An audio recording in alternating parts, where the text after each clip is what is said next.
Assalamualaikum dan salam sejahtera.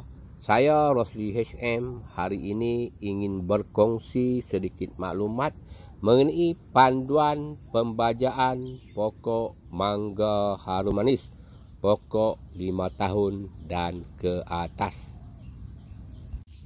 Dalam proses pembajaan pokok mangga harum manis, beberapa persoalan perlu dijawab. Umpamanya, pertama, apakah baja yang hendak digunakan?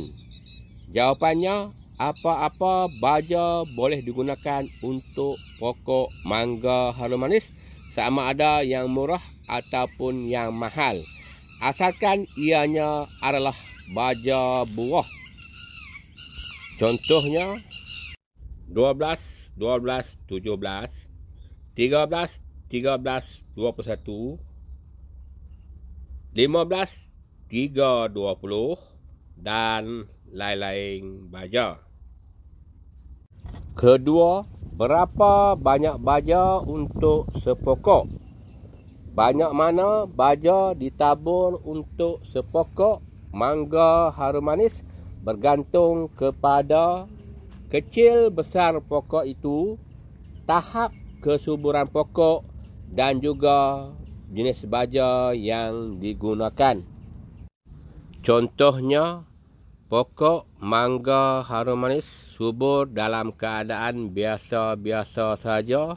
Kuantiti baja yang dicadangkan adalah antara 300 ke 400 gram.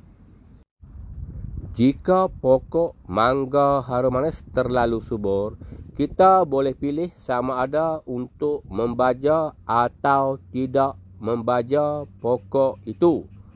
Kalau kita hendak membaja, kadar baja yang dicadangkan adalah antara 100 ke 200 gram sahaja.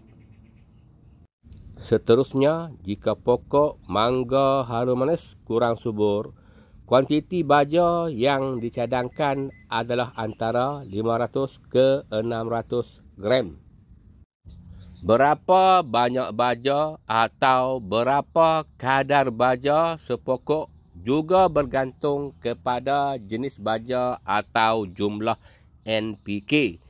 Contohnya, kalau menggunakan baja NPK 12, 12, 17, kuantiti baja yang dicadangkan adalah 400 gram. Tetapi jika menggunakan baja NPK 13, 13, 21, kuantiti baja yang dicadangkan adalah 300 gram sepokok. Selain itu, berapa kadar baja sepokok juga bergantung kepada faktor-faktor lain seperti kesuburan tanah, jenis tanah, lokasi tanaman, cuaca persekitaran dan lain-lain faktor.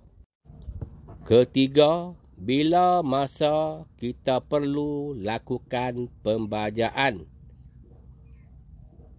Pembajaan dilakukan selepas selesai kerja-kerja pangkasan dibuat atau sebulan dari tarikh aruhan penggalak bunga atau aruhan PBZ. Keempat, berapa kali atau berapa kerap pembajaan dalam semusim? Pembajaan boleh dilakukan sekali atau 2 kali dalam semusim.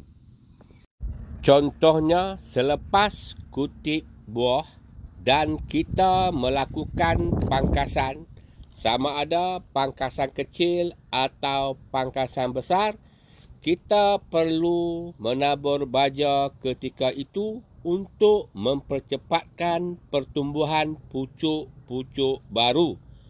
Jumlah baja yang dicadangkan adalah antara 300 ke 400 gram sepokok. Sekiranya kita tidak melakukan pangkasan, sama ada pangkasan kecil atau pangkasan besar selepas kutip buah, kita boleh memilih untuk tidak menabur baja pada masa itu. Seterusnya, baja perlu ditabur sebulan dari tarikh aruhan penggalak bunga atau PBZ. Kelima, bagaimana cara membaca? Cara membaca adalah dicadangkan secara tabur terus. Seeloknya dimulakan dengan menabur baja di hujung-hujung kanopi pokok dan kemudiannya baja dihabiskan di bawah kanopi pokok. Contohnya 200 gram baja ditabur di hujung kanopi pokok dan 200 gram baja lagi ditabur di bawah kanopi pokok. Keenam, apakah keperluan sebelum pembajaan dibuat? Sebelum membaja, beberapa tindakan perlu diambil. Contohnya, 1. Tabur dolomite sebulan sebelum pembajaan jika pH tanah kurang elok. 2.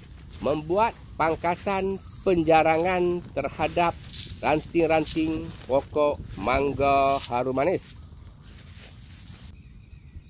3. Menarah rumput atau meracur rumput di kawasan pokok mangga harum manis. Penggunaan racun rumput yang tidak merosakkan akar pokok perlu diberi keutamaan.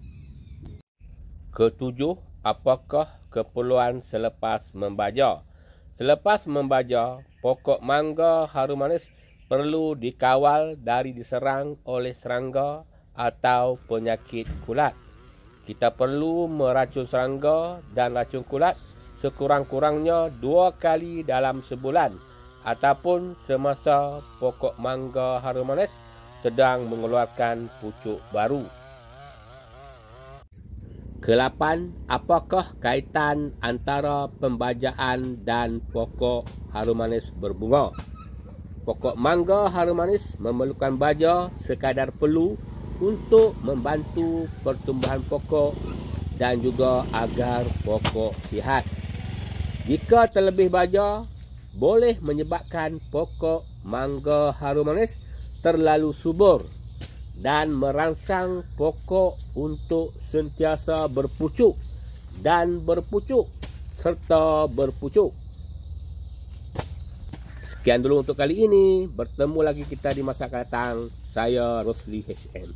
Sekian, terima kasih.